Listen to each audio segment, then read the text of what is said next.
விரைவான கட்டுமானத்திற்கு ரெனகான் ராபிட் வால்.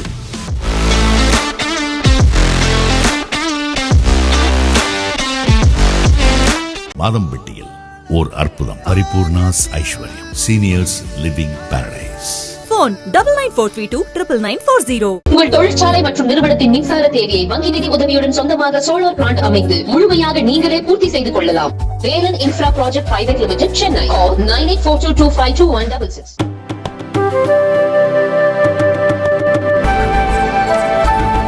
இவ்வளோ எதிர்ப்புகளுக்கு மத்தியில இத்தனை மாநிலங்கள் எதிர்த்துட்டு இருக்கு இந்த சமயத்துல இதை கொண்டு வரணுங்கிற அவசியம் என்ன இருக்கு அப்படிங்கறத ஃபர்ஸ்ட் கேள்வியா இருக்கு. ஏன்னா இந்தியாவை நம்பி போக்கடம் இல்லாம பாகிஸ்தான், பங்களாதேஷ், ஆப்கானிஸ்தான்ல அங்க இருக்கக்கூடிய சிறுபான்மையினர் இருக்கக்கூடியவங்க எல்லாம் துன்புறுத்தப்பட்டு, கொல்லப்பட்டு, கட்டாய திருமணம் செய்யப்பட்டு, பாலியல் வன்புணர்ச்சி செய்யப்பட்டு, கோயில் வழிபாட்டு உரிமை மறுக்கப்பட்டு, உயிரை தப்பிக்கிறதுக்காக ஓடி வந்து இங்க அடைக்கல நினைக்கிறாங்க. அப்ப வேற வழியே இல்லைன்னு அவங்க ரீகன்சிடர் பண்ணி சரி அவங்க குடியுரிமை சேர்த்துக்கிறோம். வேற ஒண்ணு இதுக்கு முன்னாடி இருந்ததுலயும் அது வந்து சேர்த்துக்கிறதுக்கான எல்லா வழிவகைகளும் இருந்தது. அது வழக்கமான குடியுரிமை, அது எப்பயுமே உண்டு, இன்னைக்கு உண்டு, இனிமேல் உண்டு. இந்த குடியுரிமை திருத்த சட்டம் 2014 டிசம்பர் 31 வரைக்கும் வந்தவங்களுக்கு தான். இன்னும் சொல்ல போனா பாஜக ஆட்சி வந்து 8 மாசம் தான் கணக்கு. அப்ப அதுக்கு முன்னாடி பாஜக ஆட்சி முன்னாடி காங்கிரஸ் ஆட்சியில வந்தவங்களுக்கு தான். உங்களுக்கு புரியுங்களா? அந்த 8 மாசத்துல எவ்வளவு வந்திருப்பாங்க? டெட்லைன் எப்படி ஃபிக்ஸ் பண்றாங்கன்னா பாஜக ஆட்சிக்கு வந்த வருஷத்தை டெட்லைன் ஃபிக்ஸ் பண்றாங்க 2014 டிசம்பர் 31. இதற்கு முன்னால் வந்தவர்கள் பாஜக முஸ்லிம்களுக்கு எதிராக செயல்படணும்னு 2024 வரைக்கும் வச்சிருக்கலாம்ல. இன்னைக்கு தானே கொண்டு வந்துச்சு, இன்னைக்கு கொண்டு வந்திருக்கலாம்ல. வேண்டாம், 2019 கொண்டு வந்துச்சுல, 2019 வரைக்கும் வச்சிருக்கலாம்ல. நோக்கம் அது கிடையாது. ஏற்கனவே வந்துட்டாங்க. வந்தவங்க நம்ம பாக்குறோம் இப்படி இருக்காங்க இந்த காரணம். இப்ப அவங்கள வந்து நம்ம வந்து கணக்குல கொண்டு வரோம், அவ்வளவுதான். அவங்க ஏற்கனவே இங்கே தான் இருக்காங்க, அதையும் புரிஞ்சுக்கோங்க. அவங்க ஏற்கனவே இங்கே தான் இருக்காங்க. அவங்கள நம்ம அதிகாரப்பூர்வமா குடியுரிமைகளை குடிமக்களா சேர்க்கிறோம், இவ்வளவுதான். என்டார்ஸ் பண்றோம். இதுல வந்து ஏன் வந்து இலங்கை தமிழர்களை நீங்க சேர்த்துக்கவே இல்லை? அவங்க இந்துக்கள் இல்லையாங்கிற கேள்வி நியாயமானது. இந்துக்கள், தமிழர்கள், தொப்புள் குடி உறவுகள் சூப்பர். இந்த கேள்வியை 2014 வரைக்கும் உள்துறை அமைச்சராக இருந்த திரு சிதம்பரத்தை கேட்கணும், வேற கேட்கணும். இதுக்கு நம்ம அமித்ஷா போய் பேசி 2014 டிசம்பர் 31 தான் இந்த குடியுரிமை சட்டம். 2014 வரைக்கும் நமக்கு வந்து அண்ணன் சிதம்பரம் தானே தமிழர் தானே உட்கார்ந்துட்டாரு, அவர்கிட்ட கேட்கணும். இல்ல இப்ப இவங்க தமிழ் படுத்துறாங்கிறப்ப அந்த உரிமை இவங்க எடுத்து இவங்க தமிழ படுத்துறாங்க வச்சுக்கோங்க, தமிழ படுத்துறாங்க, விட்டுருங்க அவங்கள. நான் சொல்ல சிதம்பரம் அவர்கள் கேளுங்க, அப்பதான் உங்களுக்கு தெரியும். மத்திய உள்துறை அமைச்சரா திரு சிதம்பரம் இருந்தபோது இலங்கை தமிழர்களை குடியுரிமைகளை கொண்டு குடிமக்கள் ஆக்க வேண்டியது இல்லைன்னு மத்திய அரசு நிலைப்பாடு எடுத்து தீர்மானம் போட்டு வச்சிருக்கு. மத்திய standing committee for home affairs, உள்துறைக்கான நிலைக்குழு. அவங்க பண்ணதே தவறுனாலும் அதையே இவங்க பண்ணணும்ங்கறது அவங்க பண்ண தவறுனே சொல்லியே காங்கிரஸ் வழியில பிஜேபி நடக்குதுன்னு சொல்றேன். நான் ஏன் தப்புன்னு சொல்றேன்? எங்க உங்க கூட்டத்தில் இருக்கக்கூடிய காங்கிரஸ் தாங்க வேண்டாம் சொல்லி இலங்கை தமிழர்களுக்கு குடியுரிமை கொடுக்க வேண்டாம், 1 லட்சம் பேருக்கு மேல இருக்கிறாங்க, அவங்களுக்கு கொடுக்க வேண்டாம் அப்படின்னு முடிவெடுத்து காங்கிரஸ். அதே வழியில பிஜேபி நடக்குது. பிஜேபி உங்களுக்கு கெட்ட கட்சியா போச்சு, காங்கிரஸ் கட்சி எப்படி நல்ல? அவங்க செய்தது பாஜகவும் செய்யணும்னா என்ன நியாயம் இருக்குங்கிறதா கேள்வி. நியாயம் இருக்க கேளுங்க, அப்ப அநியாயம்னு சொல்லுங்க, நீங்க ஒத்துக்குங்க. இதுல எதிர் நிலைப்பாடு எடுக்கிறது யாரு? திராவிட முன்னேற்ற கழக கூட்டணி கட்சிகள், சரிங்களா? அவங்கள்ட்ட யார்கிட்டயாவது கேளுங்கன்ற. பாஸ் உங்க பக்கத்துல உட்கார்ந்து இருக்காங்களே அவங்க தான் எடுத்திருக்காங்க. அதுவும் தமிழராகி அண்ணன் சிதம்பரம். இப்ப தமிழர்கள் இதை எதிர்க்கிறதுக்கான ஒரு தமிழராகி அண்ணன், வேட்டி கட்டிய தமிழராகி அண்ணன் சிதம்பரம். கலைஞர் சொன்னது போல இவர் வேட்டி கட்டிய தமிழர் உள்துறை அமைச்சரா இருக்காரு பெருமை பேசினாங்க இல்லையா, அவர் தான் முடிவு பண்ணி சொல்லியிருக்காரு. தமிழர்கள் எதிர்க்கிறதுக்கான நியாயம் இருக்கு. ஏன்னா இலங்கை தமிழர்களுக்கு அந்த அங்கீகாரம் அளிக்கப்படவில்லை அப்படிங்கறதுனால இந்த சட்டத்தை எதிர்க்கிறாங்க. அதுல ஒரு நியாயம் இருக்கு. இங்க அண்டை மாநிலமான கேரளாவும் அதை எதிர்த்துட்டு தான் இருக்காங்களே. நிறைய மாநிலங்கள்ல வந்து இந்த எதிர்ப்பு தெரிவிச்சிட்டு இருக்காங்க மாநில அரசு. என்ன காரணம் சொல்லுங்க, யார்கிட்டயா கேளுங்க. தமிழக முதலமைச்சர் ஸ்டாலின் இருந்து கேரள முதலமைச்சர் பினராயி விஜயன் வரைக்கும் என்ன காரணத்துக்கு எதிர்க்கிறீங்க சொல்லுங்க. மத ரீதியிலான வந்து குடியுரிமை இந்தியாவில் இருக்கக்கூடிய மதத்துல இருக்கக்கூடிய யாருக்கு என்ன பாருன்னு சொல்லுங்க. இங்க இருக்கக்கூடிய யாருடைய குடியுரிமைக்கு ஆபத்து சொல்லுங்க. இங்க இருக்கக்கூடிய அண்ணன் ஜவாஹிர்லாலுக்கும் தமிழ் அன்சாரிக்கு என்ன பிரச்சனை சொல்லுங்க. அவங்களுடைய குடியுரிமைக்கு ஏதாவது அவர்கள் வந்து இந்திய குடிமக்கள் பை பர்த், குடியுரிமை வாங்கிட்டு வந்தவங்க கிடையாது. அந்த வருடத்திற்கு முன்னாடி வந்த முஸ்லிம்களுக்கு என்ன நிலைமைங்கிறத இப்ப கேள்வி. அதுக்கு அப்புறம் வந்த முஸ்லிம்கள் என்ன நிலைமை கேளுங்க. அவங்களும் இந்திய குடியுரிமை ஆகலாம். இதுக்கு முன்னாடி வந்த குடிமக்கள் ஆகலாம், இதுக்கு பின்னாடி வந்த குடிமக்கள் ஆகலாம். குடியுரிமைக்கான வாய்ப்பு வந்து எப்பயுமே திறந்து கிடக்கு. இது ஒரு சிறப்பு சட்டம். மாற்றுத்திறனாளிகளுக்கு 100 ரூபாய் கொடுப்பது போல, புரியுங்களா? அப்ப எங்களுக்கெல்லாம் அது எப்பவுமே இருக்குங்க. உங்களுக்கு புரியுங்களா? முஸ்லிம்கள் 2014 டிசம்பர் 31க்கு முன்னாடியும் இங்க குடியுரிமை வாங்கியிருக்காங்க, 2014 டிசம்பர் 31க்கு பிறகும் வாங்கிட்டு இருக்காங்க. குறைந்தபட்சம் 500 பேர் உள்துறை அமைச்சர் டேட்டால பார்லிமெண்ட் சொல்றாங்க. At least 500 Muslims from these 3 countries.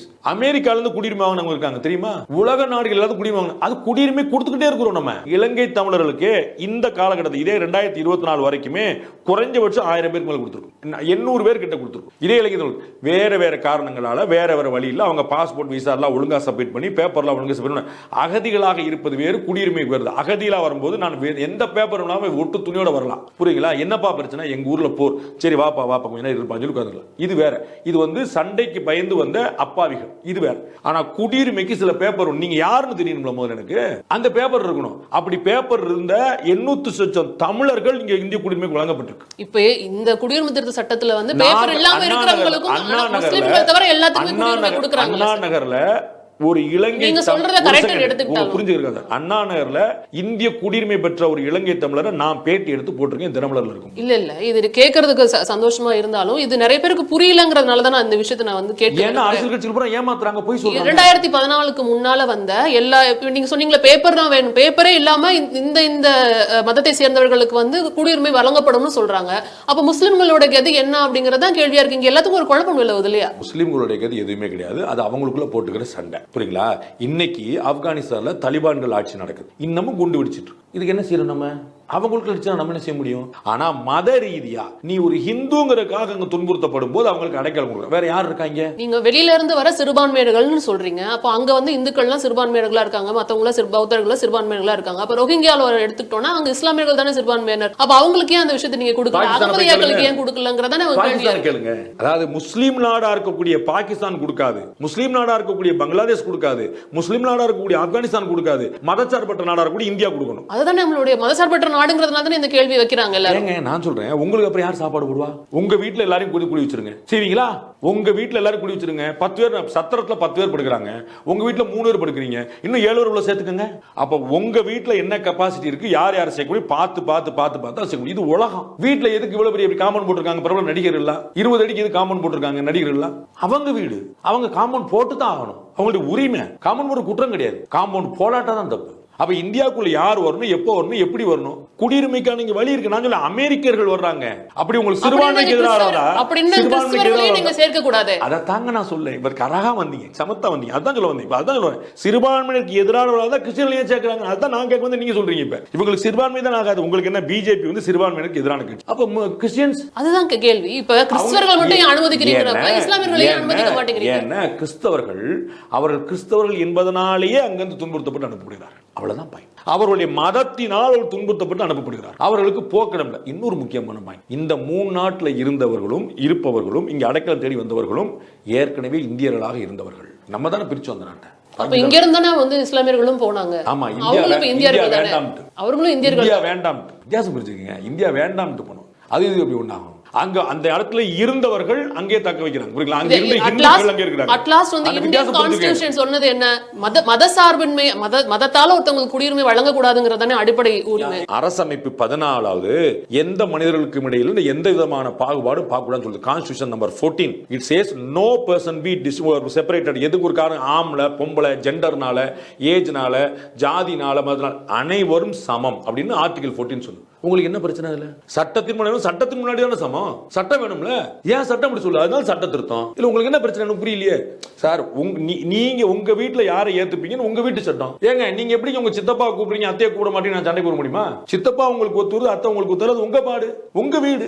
இது அதிமுக வந்து முன்னாடி ஆதரிச்சிருந்தாங்க, இப்ப வந்து அதை எதிர்க்கிறாங்க. இப்ப அவங்களோட நிலைப்பாடு இங்க மாறி இருக்குன்னு பார்க்கும்போது மக்கள் வந்துட்டு என்ன யோசிப்பாங்க? அப்ப அதிமுக நிலைப்பாடு மாத்திக்கிடுச்சுன்னு யோசிப்பாங்க. இது என்ன ரொம்ப பிளாக் அண்ட் ஒயிட்டா தெரியுது, இன்னும் குழப்பம் இருக்கு. நான் கூட்டில் இருக்கும்போது ஆதிப்பேன், கூட்டில இருந்து வெளியே வந்தோன்னே எதிர்ப்பேன். அப்ப வந்து எளிமையான கேள்வி, கூட்டணியில் இருந்த போது என்ன இருந்துச்சு, கூட்டணியில இருந்து வெளியே வந்தப்ப என்ன மாதிரி? கூட்டணியில இருக்கும்போது இதனால எந்த பிரச்சனையும் எந்த மதத்தவர்களுக்கும் கிடையாது அப்படின்னு சொல்லி சொன்னாங்க. இப்ப எப்படி வந்துச்சு? இப்ப வந்து பிரச்சனை இருக்குன்னு சொல்லி சொல்றாங்க. என்ன வந்துச்சு சொல்லுங்க, ஒண்ணு பிரச்சனை சொல்லுங்க, என்ன பிரச்சனை சொல்லுங்க. அப்ப உங்களுக்கு அப்ப தெரியாமலே இருக்கீங்களா? நீங்க இந்த நாட்டுடைய முதலமைச்சரா இருந்த ஒருத்தர், ஒரு கட்சியோட பொதுச்செயலாளர் இருக்கக்கூடிய ஒருத்தர், அவருக்கு வந்து எனக்கு தெரியாதுங்க, என்ன ஏமாத்தி கையெழுத்து வாங்கிட்டான்னு சொல்ல போறாரா? அன்னைக்கு ஆமான வேளாண் சட்டங்களுக்கு ஆதரவு கொடுத்தார், இந்த குடியுரிமை சட்டத்துக்கு ஆதரவு கொடுத்தாரு, இன்னைக்கு எதிர்க்கிறார். சூப்பர். நான் எதுக்கு உங்களுடைய உரிமை, நிலைப்பாட்டை மாற்றுவது உங்கள் உரிமை, புரிஞ்சுக்கலாம். நம்ம எதுக்குன்னு சொல்லுங்க. அப்ப என்ன அன்னைக்கு இல்லாத இன்னைக்கு வரணும்ல? இங்க பாருங்க, 2019 நிறைவேற்றப்பட்ட சட்டம் அமல்படுத்துறது தான் இன்னைக்கு. அப்ப ஒண்ணு திருத்தி இருந்தா கூட சார் அன்னைக்கு எங்கள்கிட்ட காட்டுனது வேற சார், இன்னைக்கு வேற சார் நீங்க சொல்லலாம். புரியுங்களா உங்களுக்கு? 19ல கொண்டு வந்தது வேற, இன்னைக்கு வேற அமல் பண்ணி நோ சேம் ஆக்ட் இன்னைக்கு தான் அமலுக்கு வருது. அப்ப நீங்க சொல்லணும், திரு எடப்பாடி பழனிசாமி சொல்லணும், தேர்ந்தெடுக்கப்பட்ட அரசியல்வாதி சொல்லணும் என்ன மாறிச்சு சொல்லணும். 19 என்ன இருந்துச்சு, 24 என்ன மாறிச்சு.